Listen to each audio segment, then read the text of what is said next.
True View Podcast. A bunch of different views. Your boys keep it real, man. I really like listening to them, man. They funny. Yeah. Son. You know what I'm saying? They really speak their truth. What the hell was that? You're. What it do? Oh, what the business is? Oh, what's good? Thank you very much. It's your boy Mail.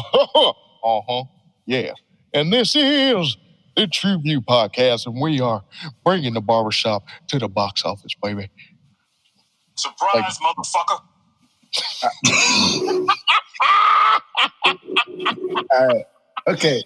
I don't know if it's because I've been gone for a bit, but that was actually probably your best intro yet. Like that one, you killed that. You killed that. I'm Jay. Thank you very much. Appreciate that. Big Poppy is home. Whoa. I'm here. Let's get it popping, people. Whoa.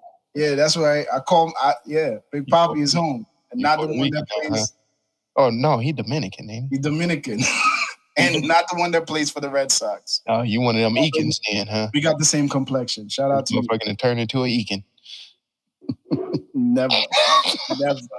Watch it. I'm a can. I'm just a can. All right. I'm an I can. Yeah. A Jamaican.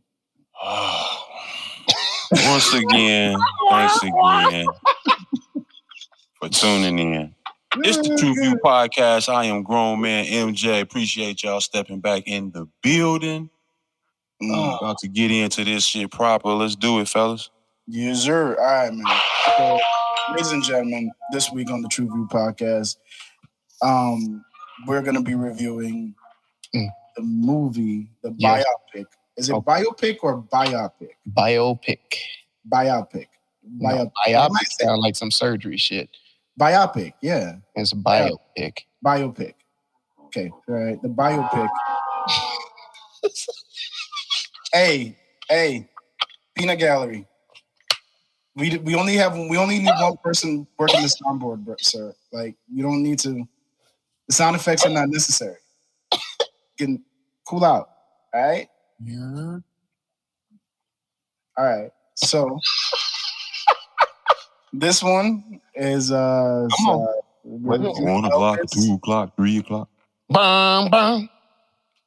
We're reviewing Elvis, goddammit, the new 2022 movie that's out. This one takes an interesting look, though, because it follows him from his childhood to his rise as a movie star, a rock star in the 1950s, while maintaining a relationship with his manager, Colonel Tom Parker.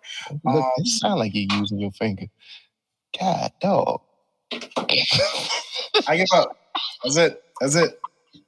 I'm going back on vacation. I can't do this. Need a mental break. Need a mental day. That's what. All the charging up you did, and you only got. Bro, I'm still high from last night. That nigga reading like his phone keep dimming and shit. It's a lag. My computer has a lag. It's not me. It's the computer. Like, he got to reset his screen lock. That's what it is. He had to keep on punching in the code. Wait a minute. Hold on. What's the code? Yeah. Dimming on his ass. Listen, I could keep going, but I mean, I'm just saying, I ain't feel like we need to. You know, this one is Baz Luhrmann's biopic. Wow. All right, man. Elvis is here. you know the motherfucker. It's the king of rock and roll, allegedly. Depending on the culture or the race you ask. And yeah, that was a little rich. The main takeaway is that this one's going to focus on his relationship with his manager. Yet another ghetto youth robbed by the preying vultures of the music industry. Now the ghetto youth lost. Explain yourself. Why that one? Why is that? No, that doesn't even apply. Yeah, you did. You did. You said it. You said another ghetto youth exploited and exposed by the music industry, by the entertainment industry. It works. Did you works, dog. Also, Lamel, did you just fucking snort? Did you fucking snort, nigga? I can't breathe. Okay. I can't Back on the rails. Back on the rails. Y'all Okay. motherfuckers ill, bro. Look, I remember a long time. Oh shit! My gosh. Oh. Now, regardless of race, regardless of your race, I got Black Elvis right here. So we don't know what that is. that's Black Elvis, baby. That looks like blackface, and I'm not touching it. Pause. Listen to me. See, you hating your own people, Jay. I have a feeling. Y'all about to say. We said it on I think it was like in the Ma Rainey episode, or we went through a little spell where we were reviewing a lot of 1950s, 60s blues. Like, oh my God, there was Ma Rainey, there was Strange Fruit. Like, we went through a little run right there, and I remember someone saying it was either Mel or one of you two motherfuckers, because you know it wasn't Zoe. Shout out to Zoe wherever you are, sir. But I just figured you wouldn't have said this. What was it? Oh,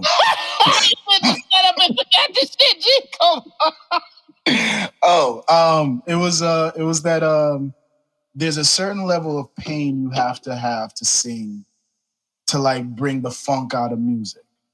And it was like when you hear certain body, oh no, it wasn't even that. It was like we're reviewing a movie where they did black music, but it was like poppy in how they presented it, and so it didn't have the same oomph back as the original did.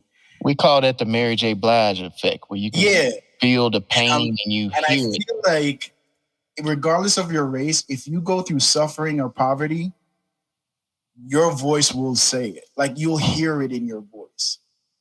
And there's a different level of respect for someone that does it. Because I'm looking at, if the story is real and he grew up poor and why am I holding that? That just looks wrong. He grew up poor and he lived this quote unquote like ulterior lifestyle to the people that history would have perceived them to be in a different stature. Mm-hmm. That pain and that struggle is going to come through when he sings these songs. So maybe it was easier for him to relate to the music that he was. Now he related to the food. Yeah, he definitely related to the related to the food. I mean, the only other person to have a sandwich named after them is Fat Reuben Studdard. Nah, that was before him. Jewish people eating that Shaq shit. got a whole restaurant with sandwiches. Yeah, but like a singer. Reuben fire though.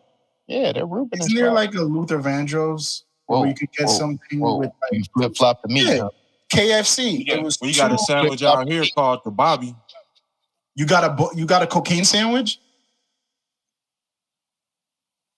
Wait, what? You put coke on the sandwich? It's called the Bobby. Oh, it's not after him, but it's just I was just saying. Damn, I too far? Yeah, my bad. Yeah, you jumped 2 toes. You jumped 10 toes down on that one. That motherfucking cannonball. Fuck the toe. He ain't even land on this. Cannonball. Yeah. Anyway, man, how y'all feel about this flavor, man? Nah, man, I say all of that long-winded buffoonery and bullshit just to say, yo, the man had a voice, man. Like he could sing his ass off. I'm not doubting that at all. Yeah. I'm not doubting that at all. Yeah. I'm not saying he was like hitting notes like Luther, but like his voice made you feel something. His voice resonated with you, regardless of the songs that he was singing. So I get it. I understand it. Am I That's a good point. No, you ain't off on that. Yeah. I mean, I think that was along with the tempo of his music, I think that also helped his style. But and the pelvic thrust. yeah, I mean the dancing and all that. The dancing I ain't get. The dancing, that stuff. Now that I did get, because back in that time, it was still risque, considered the devil's music. Like the twist was like it was like, oh no. So I'm sorry, the twist. The twist, yeah. See, we wasn't all raunchy like you Jamaicans was. Boy, y'all came on the river out there. You know what I'm saying? See, you guys have elevated to body slamming in the club. Literally elevated. Hey, Jamaica is a very conservative country, believe it or not. So we are still levels behind you guys. We are at that time. There's no telling what you guys were doing. You know it's fucked up when they built ladders inside the speakers, so like people can actually climb up safely, so they can jump off and dagger. Like what the? At a certain, I remember one time I was probably like 10 years old. Right? Shit. Here we go. You know what? Never mind. Stay on track. I do got a question about that though. At what elevation does it stop being a dagger and it turns into a harpoon? Like what? Because that's or javelin. What about a javelin? Oh, that's even better. The javelin is if you get a running start though. Is that what it is? You get the running start. No, that's the Raging Bull. They have one called the Raging Bull where everybody stands on opposite side. And they say, Raging Bull, and you run to the other side. And then if you grab a girl, you put her on your hip and you just to the other side of it. Yeah, I probably shouldn't have divulged that to y'all. You shouldn't have did it with a smile on your face. Nasty fuck. All right. I mean, I didn't understand the gyrating and he looked like he was having a seizure 90% of the time on stage. So I didn't get that. I did. I definitely. But I didn't master it right away. We'll talk about that later, but I mean, you know. Yeah. And then then I do want to say that they did touch on a wealth of his music, I would say, for the film. And for it to not be drawn on him being on stage the whole time either. I got a lot of his music out of it. You got a lot of the influence behind his music. And that's where... You know what? I was appreciative that they touched on that. Yeah, and they did not hold back. Because, you know, motherfuckers wrote his whole career, in my opinion. You know, and that's just what it is. And there it is. It didn't take long. It didn't fucking take long. I was waiting for it to come out, but it didn't take long. So tell me where I'm lying though. So here's my shit, right? So here's my shit. The story is presented that basically black artists wrote it and then they would steal it from them and give it to Elvis. The way the movie portrays it is that he was influenced by these black artists. Right. Yeah, and he was in the neighborhood. And so because it was not Eminem, dog. This mug was not on 8 Mile with the crew in the battle circles. He wasn't that, dog. No, I never heard them stories. So that's where I'm lost. That's where that's where the movie got it wrong, guy. We could talk about that in the short bus too, but I mean, from my understanding, that's not what he was. That was a great touch to the story. Yeah. I do appreciate them showing he was in church because I do think he was influenced by the church. Absolutely. I don't know if he participated or went, was involved. Your vocabulary is not going to pick up words like hound dog if you ain't in the church. I don't know about that because he bit that song. He bit that song, Jay. Yeah.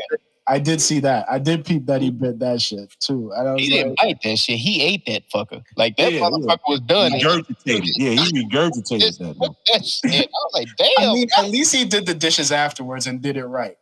You know what I'm saying? Like he did the dishes. He did the dishes afterwards and did it right. Okay. Touche. God.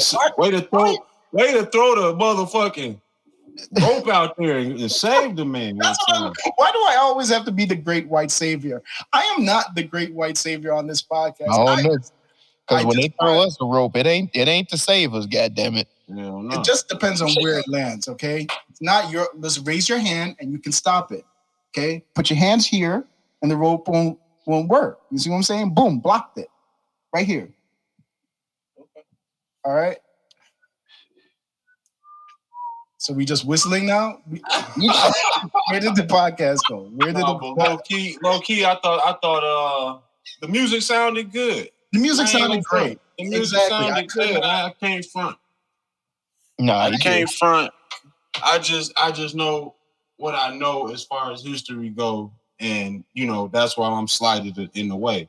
Yeah. And see, but for what it was, I thought it was dope. If the young man who was playing Elvis, I did not get his name. Let me help you out. If that gentleman was playing Elvis and using his own vocals, he did Austin Butler was really throwing them tunes around. You know what I'm saying? Was he in there really crooning? Y'all know? So I don't give him that. When they sound this good, I rarely give him that credit. Damn. Okay. Especially if they don't have a musical background, and I don't know him have one. Like looking through his Googles or whatever, there's no music on here, but he's done, the Carrie Diaries. That was damn. Yeah, nothing in his background tells me that he does music. He just looks the part. So that was him singing. What? Yep. He did dope. No, he did dope. Hey, you gotta give him his cred, Jay. I take it back. He got Jay, that. Yeah. You got that, kid. You got me. Hey. Flowers are necessary. Flowers are necessary while you can smell them. So Austin Butler, you know what? I don't believe in apologies, so you won't get one from me. But you did a phenomenal job in this film. So good job, sir. If he would like Jay to apologize, he can, clearly reach out to us and come onto the podcast. So, oh yeah, if you're ever in person, if I interview on the podcast in person, I'll throw you an apology. We can get you one. You can bring your ass on the podcast. But nah, I thought like the music was really good, like the voice inflections, and I felt like because when you listen to when you listen to Elvis music, not that I'm a proficient, often listener of it, like Elvisiato. Yeah, I'm not an Elvisiato or whatever, but when the shit comes across, I do notice that he kind of has like a James Brown, like. Don't. Wait, let me explain what I'm saying. Like it's almost like a don't. Okay. You said don't open that door, Jay. Unorthodox rhythm. He has an unorthodox rhythm. And so this nigga Silk the Shocker is what you saying at his time? You know what? This is why we have a music guy on the podcast, because this is not my realm. This is not my realm. So if we can move on, I would be. Let this one die. This is not the hill I want to die on. I'm not built for this. Okay. I'm built for that. Oh my God. Bro. Like I miss you. I miss you, kid. Come back. Hey. Oh, the music slap. We just leave it. We'll leave it at that. Yeah. 100%. Yeah. Oh my gosh. Let's have some fun with it though. Let's get into the meat. Pause.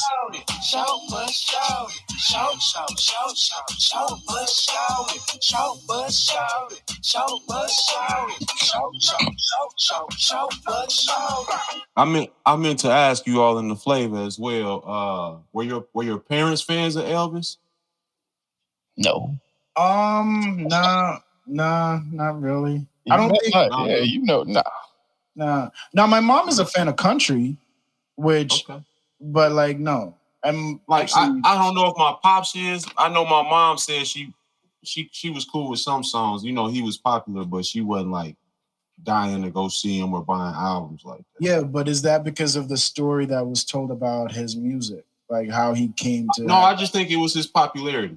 Okay, gotcha. I think it was just his popularity. He was low key to Justin Timberlake of his time. It wouldn't be offensive if your parents was into him. Absolutely. But remember, there was a point. That's a good analogy. I was going to ask you because there was a point in time where it wasn't cool to admit that you listened to Justin Timberlake. Like until he hooked up with Timbaland, low key, it was like, and you found out Timbaland was behind the beats. It was like, all right, now I can listen to him. He's like the Eminem of R&B, I guess. Like John B. Like a John B. Like we got another one.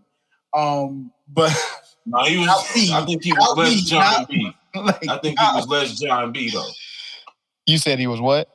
I think he was less John B. John B was more soulful. I was gonna say John B was smooth. And he fit into the genre R&B more than Timberlake did. And then Timberlake was more pop, like he was more pop outside of rock and roll. Mm-hmm. Yeah. Like he was bringing sexy back and shit. Yeah, right, exactly. And Prince was like, sexy never left. What are we on? What are we listening to? Where are we right now? Short bus. Where's the shortcomings of the movie? So the shortcomings of the movie, I want to focus on the debate as to whether or not he was influenced versus, did he pilfer his style? And I don't know if this is fair that, like, because for someone like me, right, that doesn't know the full history, I don't know is this revisionist history where they're now making it seem like he was this like highly influenced member of the Black community to so much extent that they even make it seem like he struggled with them. Like when he's a kid playing, it was him and 3 other Black kids, but when his band was formed, there was no Black kids in the band, and I thought that was weird. But or am I? That's what I'm saying. The shortcomings were you didn't like. We got Ray. Yeah. Right. We got the Aretha Franklin movie. Yep. I'm waiting on Chuck Berry. They need to do a Chuck Berry movie. We got the James Brown. The James Brown movie. Yep. We got Forrest Gump. No, we ain't going there. I'm just saying on the music side. Cadillac Records, you could kind of like just Cadillac Records, you can kind of throw that in there a little bit. There. But what I'm really trying to get to is what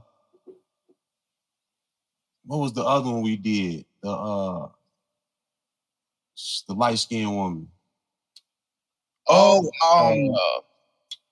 was gonna say, y'all know what I'm talking about. Oh my God! Wait, shit.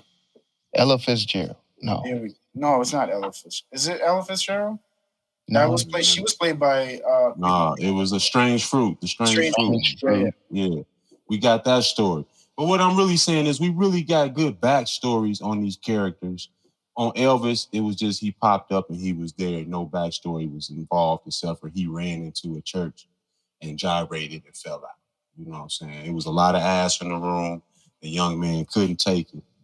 And can y'all remember? That's how you can tell he went to a Black church, though, because he was. Yeah, it happens a lot, bro. You could see the rate going in his head, and that compulsiveness, bro. It's like internal combustion, bro. He passed out. He went out. First time you really see a ass moving, right? Whoa. The first time as a kid, you really see ass moving. He licking his lips and think about it. Ain't it in church though? Like that scene made me think about that shit, and it was like the first time I saw I remember Shorty because they all had like the little either the flowy dress where it would flow, or they had like little tight long pencil dresses, and they would and then when the spirit hits them, you know what I'm saying, everything is jumping. You know what I'm saying? Yes, indeed. Yeah. Yes, indeed. Yes, indeed. Praise him. Yes, indeed. Won't he do it? Won't he do it? When I get the fan out so I can block who I'm seeing. You think what I'm saying? Me and my friend tell me if this is crazy. Make me me and my friends had a rhyme we used to say. I love the breeze that blows and lift up the girls' them clothes. Is that creepy? No, too far? Take that back. The line, B, you always the line, dog. Okay, all right, I'll take it back. I was young. And it wasn't mine. It was really my boys, his rhyme, and I kind of just liked it because it flowed. It was a nice flow. No, but do y'all feel like that though? Y'all feel like y'all missed out on the backstory of Elvis? I don't give a shit. I don't. Well, not really. At the same time, I gotta say, Lamel. I gotta say, I kind of agree with Lamel because it was more about his manager than Elvis. Yeah. So that angle is number one. And for number two, I feel as though the backstories of musicians back in that time, I feel like we've all heard it. You've heard it. What this kind of made it seem like, it was like, yo, everybody was getting robbed. There was nobody safe. No color, no creed, nobody was safe from getting robbed, except for maybe Ray, which is weird to me. That still remains weird to me, because that was one of the things I thought stood out in Ray, was that like he was so business minded and on top of his shit when it came to his money. And for someone to be black and be black with a handicap, to be that proficient with it, whereas you got men with four eyes, with two eyes. Damn, G. With two eyes. You know what happened? I was looking at both of y'all at the same time. But you got people who don't have the same ailments and they're getting robbed. And I think that was the thing that I wasn't sure if the script was pandering in this, telling the legacy of Elvis from the angle of him, being robbed by this charlatan manager. I feel like they were just trying to get ahead of the woke nation, trying to cancel this motherfucker. Because you feel like he's next, like he could be. Yeah. Hold on. No. This wasn't his fault. He's a victim. I gotta switch up what I thought, because I guess I had my focus more on Elvis, and the story was really meant to be the manager telling how he got Don King. How he and Elvis basically came together and profited together. But if you saw this manager, I would have ran for the hills when I just look at him. Did you see? You got to understand, and that's what LaMail was trying to say, that he wasn't popular starting off. Matter of fact, when he first, I wanted to see it because he's big in Vegas. Mm-hmm. You know what I'm saying? He's a household name here in Vegas. So you got black people. Yeah, so I got to do it for that type of history as well. But his first show here, the critic said that his performance was like a bottle of corn liquor in a champagne toast. God, in a champagne party. That's gangster. Yeah. Shout out to that man putting them words together. That's gonna be one of my insults. Way to go. I got it. So he wasn't popular coming in the door. So it was a lot of people that probably didn't want to touch him. And that manager saw the grassroots of Elvis as portrayed in the movie. And that's what kind of sparked him to say, this is the dude that's next. You know what I mean? Yeah. And they don't see it yet. So I'm going to tap him on the shoulder and say, we can get it right now. But even in the same, but like you said Don King, but like that was a very good and comparison to the manager, because it was like he still came in with the same old tactics. Family means more to me than anything. Family's the most important thing ever. I'm gonna make sure. You gotta understand in them times. I'm sorry to jump on you and cut you off, but you gotta understand them times. You don't know what these people is getting paid. You just think they paid. And for a mug to come in your house and say, "Hey, I'm gonna make your dad the manager and all this," that's like, yeah, we own. And that's my shit too. It's like it's so quick how money can make the people who tell you they have the best interest that you forget, because the manager he had before that, I forgot. I think it was Philip something. The Philip guy, he was saying like, "Yo, we've been with him forever." Like, granted, he got nowhere with him, but he's like, "We've been with him forever. Like, I know him." But to see how when Tom came back and was like, "Look, this is how much bread we gonna give you from RCA gonna give you if you like this contract," they're like, "Homeboy got to fly sometime." Like, damn, like, Felicia. But like, exactly. They were like, "Cool, we'll take our bread," and then they convinced Elvis to go with it. So it's just crazy to me. The tactics don't change, and that just makes me look at the music business differently when it comes to the argument. It's like an AI crossover, bro. Let me ask you this, Jay. For his dad to be the manager, do you blame him over the manager itself? Character? No, I blame Tom Hanks, because you know what? He was praying. no family member, and the father especially, doesn't want to be forgotten. But by Tom Hanks, he means Colin Colonel Tom Parker. Colonel Tom. Parker. Yeah. So I feel like no dad, the mom is always going to be taken care of, right? Your mama, you buy your mom the first house, blah, blah, blah. Your mom is going to be taken care of. Your father's the easiest to get forgotten in a situation like this, right? And so he knew he had to make the father some kind of manager. Otherwise, when he's robbing from the back, pause, like the father's going to be the one snitching on him. You need somebody in there who's getting mutually benefited from Elvis getting robbed. So I felt like it was the smart thing to make the dad the manager. Now, the dad should have said no. If he loved his son and cared about his son, he should have said no. They say that Britney Spears. He just saw an opportunity to not be left behind. It's like, he had to grab onto something. Free Britney. He had to grab onto something. And benefit of the doubt, best case scenario, he thought this would keep him closer to his son to protect him from this shit. I don't give the father none of that credit. But that's best case scenario. That's what he was thinking. But he should have said no, but he didn't want to get left behind. He just wanted to jump on. Well, I mean, I think that's worth more of the blame to me. If you jumping on, you need to be trying to secure the bag with me. You know what I mean? And you let the bag get fumbled right along, which happens with a lot of people. You know what I'm saying? I can't really name no particulars, but everybody does too. Yeah, that happens all the time where, people around you not necessarily watching the bag, they helping you spend it. But then sometimes you get a rich Paul.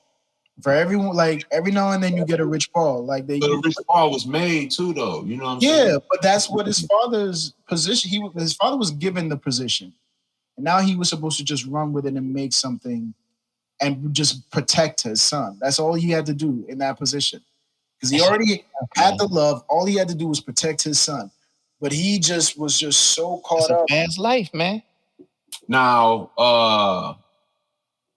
how much fault do you put on like the casinos, knowing that his manager, Colonel Parker, was gambling all the money away?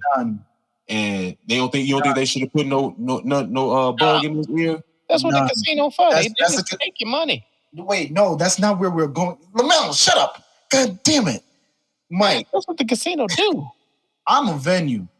If I'm the casino, I'm a venue. I'm providing a place for you to sing your song. Make me some money. And in turn, I get a cut. If your manager is in here tearing off them ends, I don't know your say contract. Something to the artist. Why? I don't know his contract. So and this is the manager. I'm just saying, like, this is because I'm gonna hold you liable. That's why I'm gonna say something to you. I'm gonna hold you. Who's gonna hold who liable? I'm gonna hold you accountable for this money that your manager is in here dragging off, this bill he running up. If he can't pay, you gonna pay. No, so your business manager is supposed to know that. See, that's where I go back to the father. The father was dead wrong, in my opinion. Yeah, but again, he was. Yeah, you know what? I take that back. I agree with you. The father was fucked up because he could have stopped at all of this at any point. For him to have been working, he didn't know, man. He didn't know. Y'all got to get the father some grace, man. I'm tired of the world beating up on these daddies, man. We didn't know. That was his line. I heard him say that line too.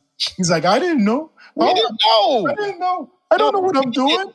We didn't know. The father's got to stick together, man. No. So you saying that was predatory for Colonel Parker to put the father in that position when he to take advantage? Exactly. The colonel was predatory in placing the father there because he knew his father didn't know shit, but he was going to fake it but he had Colonel had his backing or whatever. And then the father was never going to admit that he didn't know shit until it was too late. And then immediately, what did he say? We got to go back to the colonel. We got to go back. We got to go back to the colonel. So that to me, it was like, he was so far in cahoots with the colonel, he didn't even know he was in cahoots. You see what I'm saying? Like I don't think at any point the father realized what he had been allowing to happen. So that's why you think he did? I think he did. I don't want to think that, bro. I think he did. I don't want to think that. Just because like this because it's in his white nature. Nah, man, because you remember this is the dude that was writing bad checks to feed his family. Like it wasn't. Yeah, he knew what he was doing then too. It's like he knew. Yeah, but that was a justified crime. Was it? If a man steals his bread, is there a difference between the dude that steals bread from a grocery store to feed his family versus the guy who steals liquor from a grocery store to go to a party? Both people are committing a crime, no. But I'm saying outside of the criminal act is the same, depending on value, yada yada yada. But from a moral standpoint, there's a big difference there, guys. There's no room for morality in court. No, there isn't. It might get you a lesser sentence, but it might get you a lesser sentence. But there's morality in there's court. No. But you know what? You're absolutely right. You're absolutely right. Because I watched it. Never mind. He's like, yep, no, we ain't getting it yet. Now let me ask you this, Jay. Do you think they let enough actors roll in this? So that was the other thing that I think they did really well in this. They limited the amount of people who could contradict the story, and then they used people that aren't here. None of the people, obviously, that could contradict the story of the portrayal of Elvis's story are here to tell their side. So, like, B.B. King is in it for like 5 seconds. Little Richard, I think you saw him, like, Yeah. and if it's zoomed out, like, if you didn't read the credits, you wouldn't even know he was in this motherfucker. You know what I'm saying? And that's all you got. and then we're done. So I felt, looking at that was genius. I think that was a smart way to kind of keep perpetuating. I don't want to say perpetuating, but like keep the angle of he too was just a robbed artist of the time. Because I'm tinfoil hat. I'm scared to think that they're worried about cancel culture coming for Elvis. But like this would set him up in a situation where, you know, they get to breeze through like unscathed. You know, well, it's different because he's an artist that got robbed from robbing other artists. So his thing is a little different. Okay, so Mike, let me ask you this. Do you think that seeing the movie now, right? Does it change any of the story or make you question any of the stories you've known prior to seeing it? As far as like Elvis's? No, it helped to confirm somewhat. So this is your where there's smoke, there's fire situation. Kind of, yeah. That's a good way to put it. Yeah. It did help. It did help to confirm it. The stories that I've heard as far as his myth, and I probably should have brought it up in the short bus, but you know, for me, this was one of the world's biggest mysteries. You know, how did the pyramids get built? Are there aliens? You know, who shot Kennedy? And why is Elvis that nigga? You know what I'm saying? I had all of these questions growing up. You know what I'm saying? And it was like, you were annoying as a child. I know nobody couldn't stand his ass. Like, no, it was a valid question. I didn't get it. I saw James Brown. You know, because I had the benefit of seeing all of this stuff past the time it was already out. You understand what I'm saying? Yeah. So okay. Seeing James Brown, I was introduced to that prior to Elvis. I saw Elvis and I was like, all right, okay, it was cool. It was cool. This is the number one selling artist of all time. Him. All time. And then you see this guy, and it's like, him? This guy? That's the man? He didn't always look. But like, he wasn't always that. I know. He wasn't always Jay. that. No, I know. Well, for me, I look at it more so as a matter of media. But let me ask you this real quick. Okay, did you get why he was the man out of this? Because I didn't see him. Absolutely. If you look at media, right, and how he was portrayed, like he said, he's like, I was a dreamer as a kid, and everything I dreamed come true. I did movies, and I was the heroes in those movies. When you're looking at this era, everything that Ford, the Bullet, was created behind James Dean's movie, Bullet. You see what I'm saying? So it was like, if it is just like how they said, like, if you won on Saturday, you sold on Monday. Like, if your car was winning on the races on Saturday, you're gonna sell that shit out the lots on Monday. When you saw, and then the merchandising of this guy, what Tom did was put his face and his name on everything. Everything. So media, as far as like how things are marketed back then, there's only so much. Can y'all remember? I hear you. You saying his exposure was so large. Because it was only so little. It was so little competition. His lane was wide open, and every story had to have on it. And they needed a white Chuck Berry.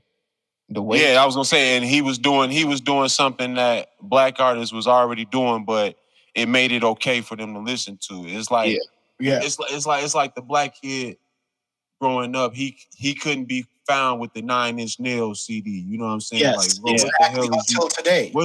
What do you got this shit for? You know what I'm saying? Exactly. Like, it's one of them situations. I understand 100 what you're saying. Yeah, so like think about then all of that, and then it's like, let me ask you this. Then he has the let me ask you this, because a lot of that was predicated by Colonel Parker. Yes. A lot of that was pushed, and that was his. Do you feel he deserved the 50% then? Fuck no. What? Fuck no. Fuck no. Fuck no. Bro, labels get more than that now. He don't think he deserved the 50%. Labels are doing. That was the 360 deal before the 360 deal. If that's the case, I felt he deserved it because I don't feel Elvis was gonna push all that. All right. I don't think he had the team to do all that. Watch this. Okay. Go ahead. So you felt like he deserved it because he put Elvis in a position to provide for his family, look out for his family. I put him in movies. Yes. I saved your career. Yes. Gave him a great job, right? Yes. I'm pretty sure that was the same marketing strategy slave owners used. We're gonna bring you here. No. It's the same shit. No. It was the same shit. Please use another. You gotta find an analogy book, dog. Read an analogy book. Yeah. What the fuck is you talking about? We had a deal. The motherfucking pitch. There's no pitch, nigga. Get your ass on this motherfucking boat to take this.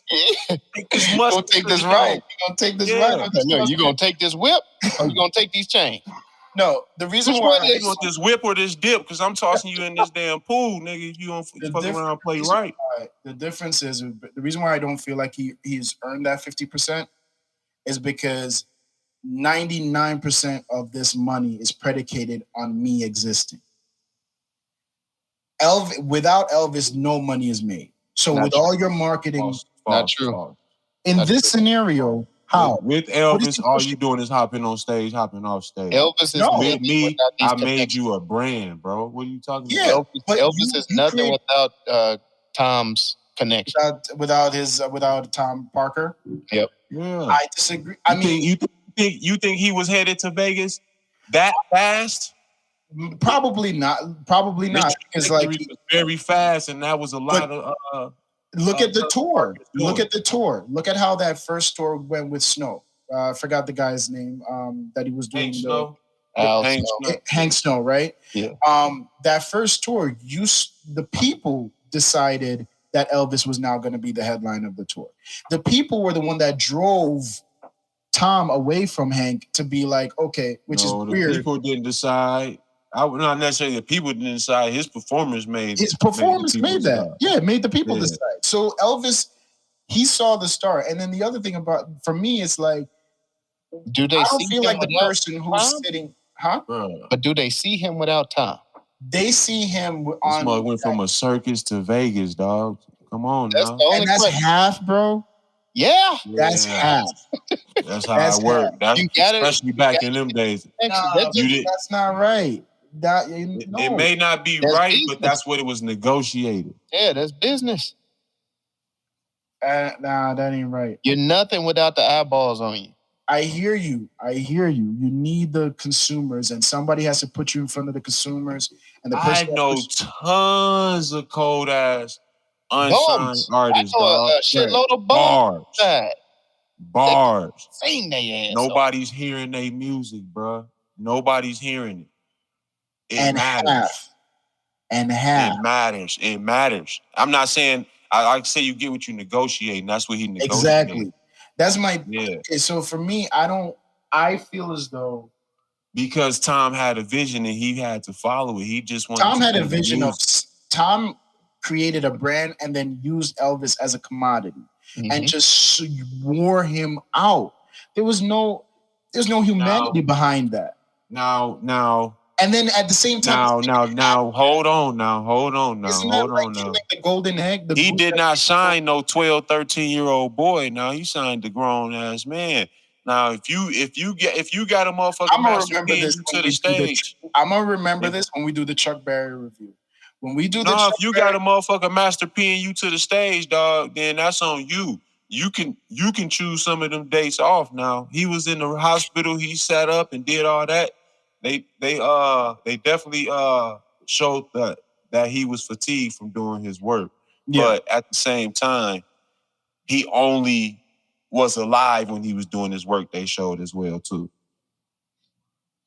That's a nice take. That addiction. Very nice take. That's a very I didn't know we was going there. I thought we okay. I didn't think we were gonna touch on that either. That was good. Okay. I see. The stage, I never understood the stage being an addict, being an addiction. But like I think that's one of the themes that seem to constantly be reiterated throughout this. Even with Tom, he was like, "You and I are the same because we are the only ones that lived for the dream. Everybody else lives off of the dream." And I did think that was a cold line, except for the fact that Tom too was living off the dream. And killing the golden goose that lays the golden egg. He'll find another one. It's not okay. That's not the way this business is. You see how he said he ended his life? You got to strike the iron while it's hot. Sooner or later, that motherfucker gonna cool down. So I wonder how long he carried that mentality, because they did say that they did show that in the movie that his dad was like, I knew this one guy. It was here today, going tomorrow. Yeah. And I wonder how much of that kind of carried through his career, because when he first started, he definitely had that type of mentality.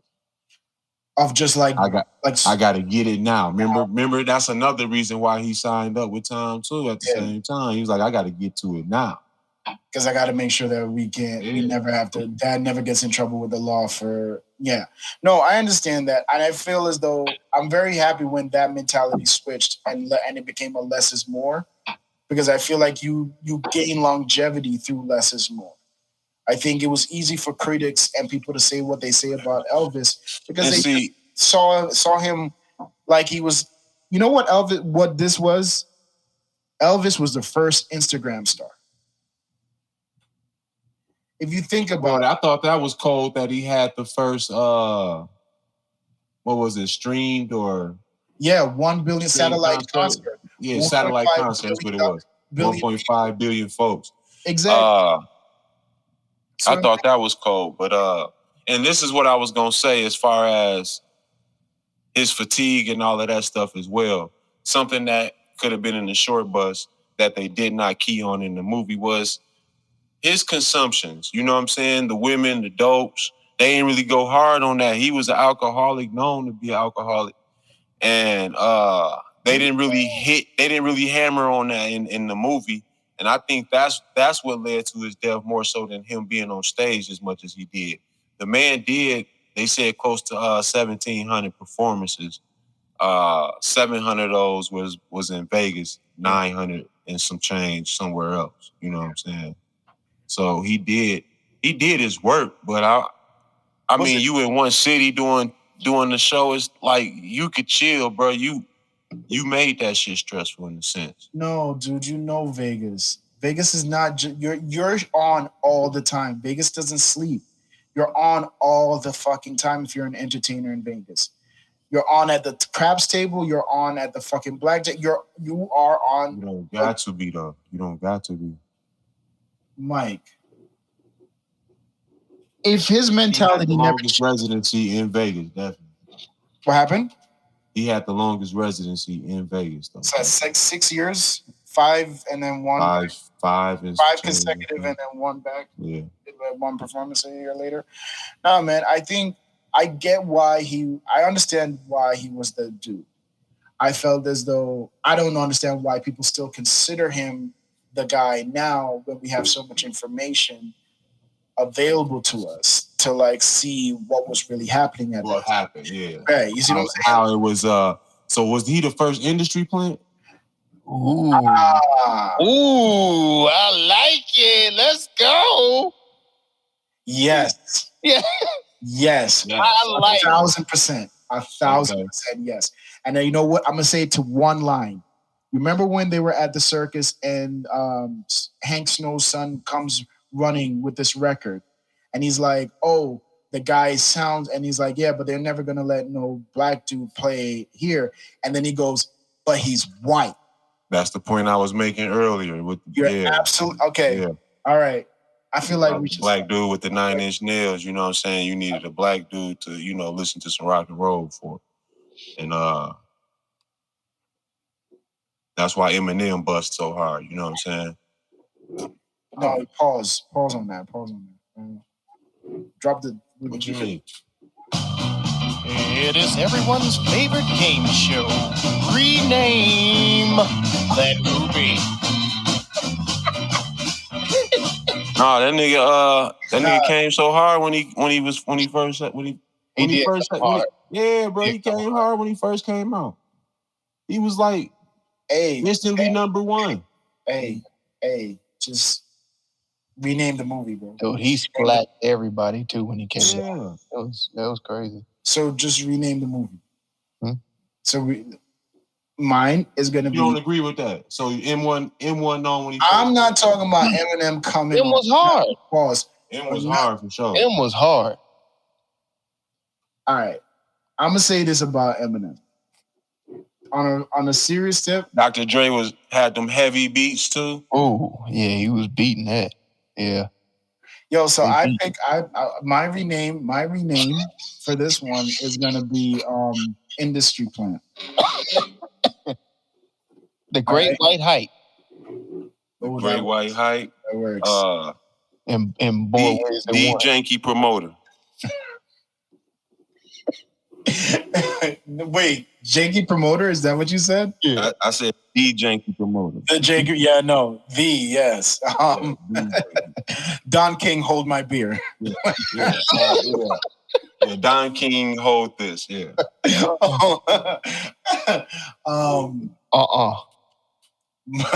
My precious. Yeah. Because you can't tell me he ain't look like Smeagol. P. Diddy who?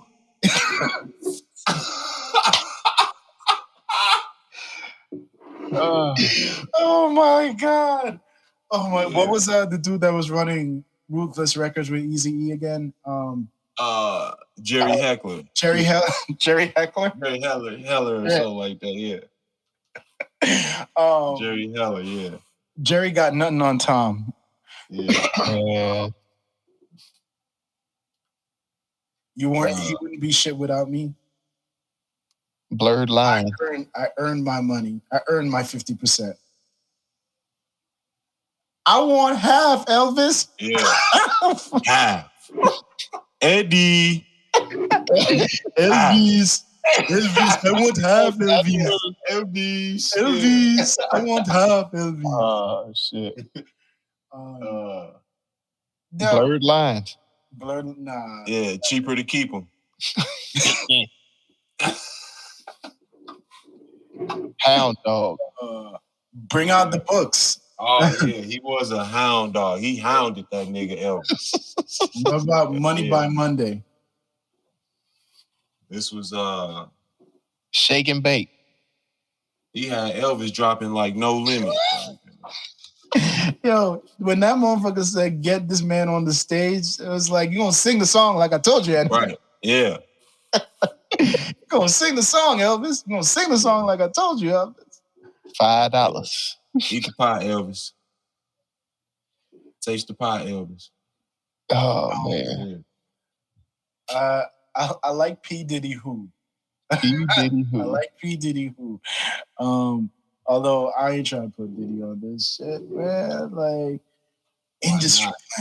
industry plant works. No. Yeah. But P. Diddy Who.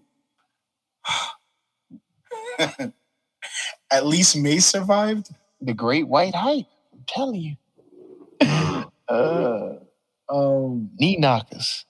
Knee knockers. Yo, was it Elvis or Screaming Joe Hawkins that said like any woman that I've been with can like take a paternity test and get a portion of my my wealth? I don't think Elvis said that. Because he's like he knew he had fathered so many kids. Was that? I think Elvis said that. Oh, okay. All right. We gonna do Jing Jing gyrations. Jing Jing. Jangalang. You just put Jangalang. Jangalang.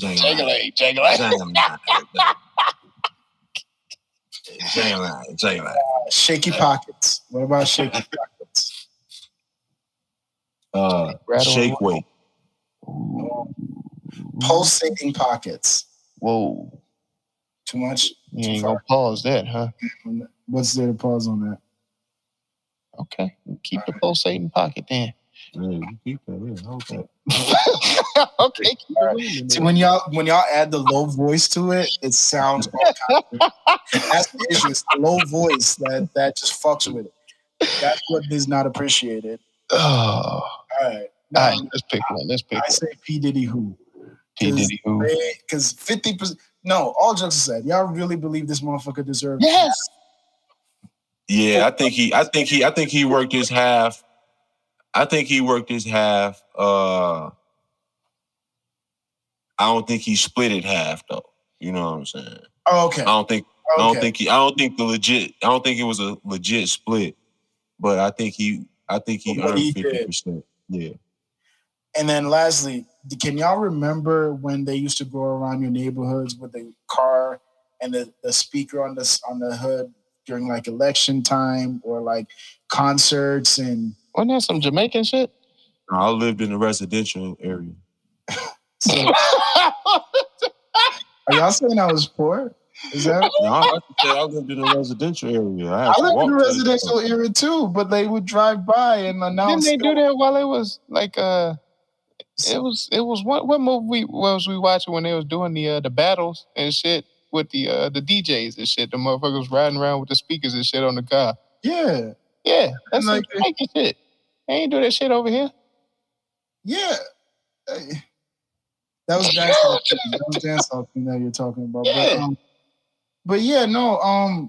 So they didn't have that up here? Hell no. The white folk would go crazy. So how would you know when there was a concert in town or like somebody was performing in your neighborhood? A poster? They have radio.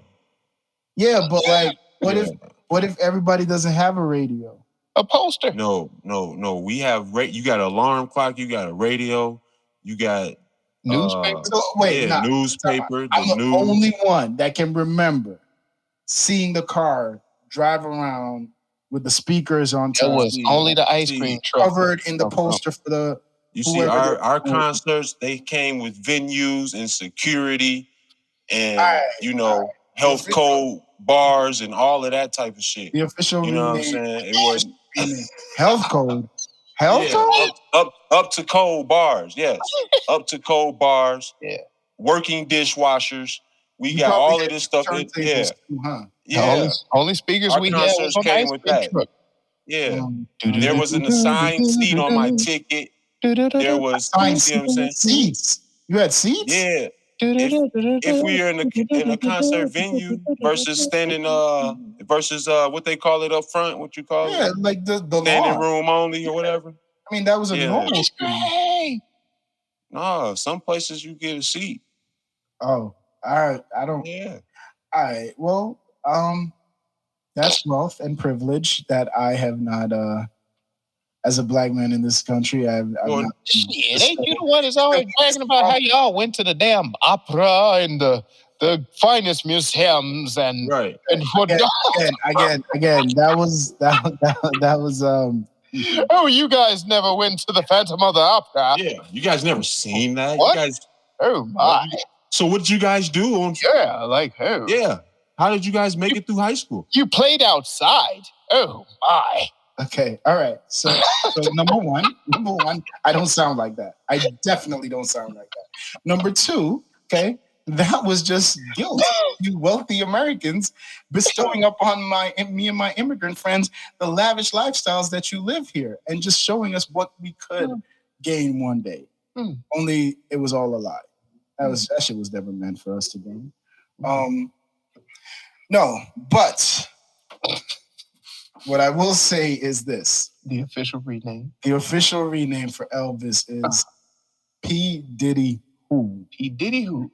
And I want to say I'm a holster, you know. I'm gonna keep my holster tucked. I knew you was gonna do it. Go ahead. I just want to say Tom Hanks does not miss. I have not seen a bad movie. Fuck. Thank you. Thank you. God damn.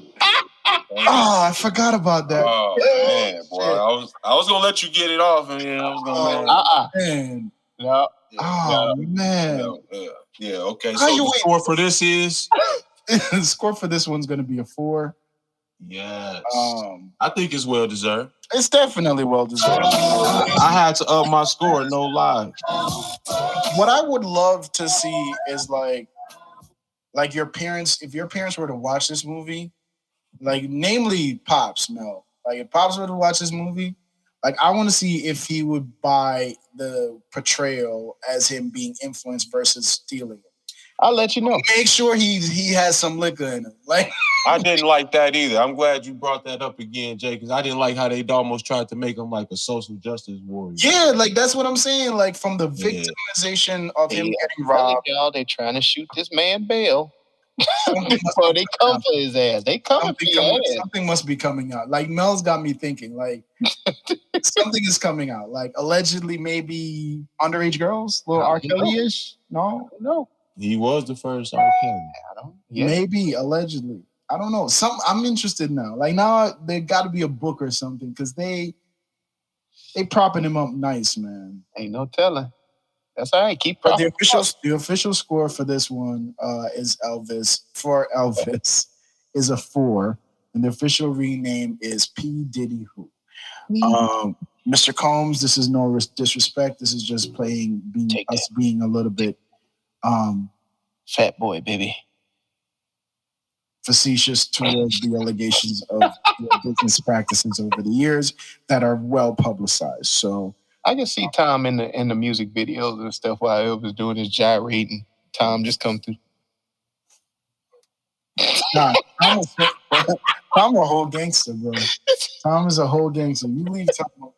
Oh, you talking about Parker? Tom Parker. Yeah. Anything else? Rewatchability? Where we at? You know what? I got to check this out with Pop. So yeah, I'm gonna let y'all know the verdict on it. Yeah, let me know. Mike, what about you? I think the young man's performance is worth a recommendation. Yeah. For the movie. My man who played Elvis, I think he really did dope in here. But for me, it was overall kind of boring. I wouldn't rewatch it. I did give it a 4 based on my man's performance and knowing that he was doing a lot of the vocals. Yeah. And he had the voice down in here real well. And I just think the acting and overall was good. And once I adjusted my perspective and understood that it was coming from the manager's point of view mostly, Yeah. The story was being told. I kind of had to get it right in the nod too. So it was decent. It just wasn't like thrilling or overall interesting for me. See, I like the performances, and I just probably wouldn't rewatch it. I like the behind the scenes type shit. Like the performances were really well done, but like just seeing how the marketing, like the man was selling to both sides. He had buttons that said "I love Elvis" and "I hate Elvis." That, I mean, for back then, I feel like it's genius. I feel like we do that shit now. Like, actually, back then, I feel like that. Let's go, Brandon. I think Trump was the latest example of that. I think he did that shit to the best. Right? Oh my God. But I mean, I think the story is why I would recommend it. I would rewatch it with someone I recommended it to. But I don't think I would go out and seek a rewatching of this one. Just because, like I said, I'm still conflicted. Like, I don't know if it was influence or pilferage. So, but and it would be the manager to kind of conceal that as well. Yeah. So, yeah. Well, I tell y'all what, y'all can go to TruVuePodcast.com where you can like, subscribe, share, comment on everything TruVue Podcast. Thank you guys for following us on YouTube. Hit that bell for notifications. Hit that subscribe button and be sure to share us. Leave a comment. We will get back to you. And drop us some movies if y'all want us to review something. So, TruVuePodcast.com. Y'all go out there and help us defeat this all-powerful algorithm trying to hold a black pod down. Let's go. And shout out to Venti Vibes. The vibes. So the vibes is always Venti as well. Catch them on the interwebs. VINTY. VIBEZ. Yeah. And as always, what we always say. What do we always say, Jay? We say go watch some shit. Oh my goodness. TruVue Podcast. A bunch of different views. Your boys keep it real, man. I really like listening to them, man. They funny. Yeah. Son. They really speak their truth. The hell was that? You're